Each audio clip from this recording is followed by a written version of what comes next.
Hindi nakaligtas sa batas ang isang lalaki na pinaniniwalaang sangkot sa kasong karnaping matapos itong maaresto ng operatiba ng PNP Highway Patrol Group sa kinasang manhunt operation sa Bataraza, Palawan. Ang report mula kay Patrolman Roland Feliciano.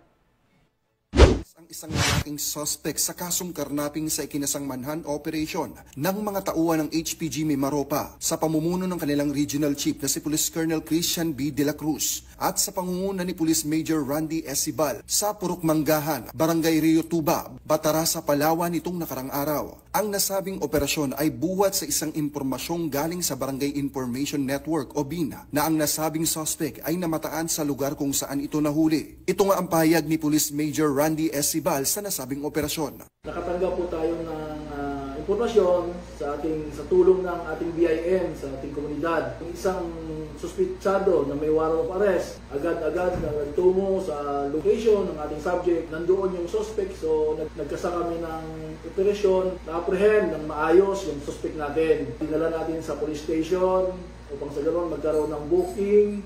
Ngayon, kinumit natin siya, at the same day, kinumit natin siya sa jail.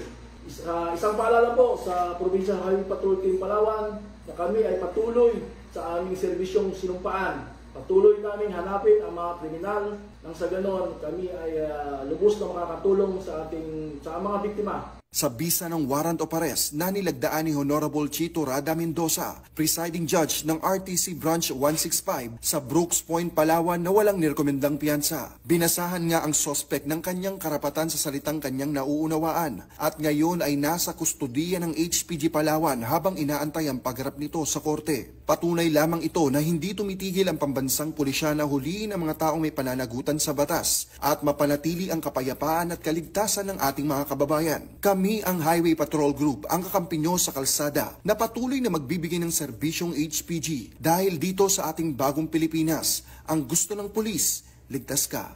At sa iba pang balitang serbisyong HPG, tumutok lamang sa aming YouTube channel at Facebook page na Police News Network. Mula sa tanggapan ng kakampi nyo sa kalsada, ako po si Patrolman Roland Feliciano para sa Police News Network, alagad ng batas, tagataguyod ng balitang pulis.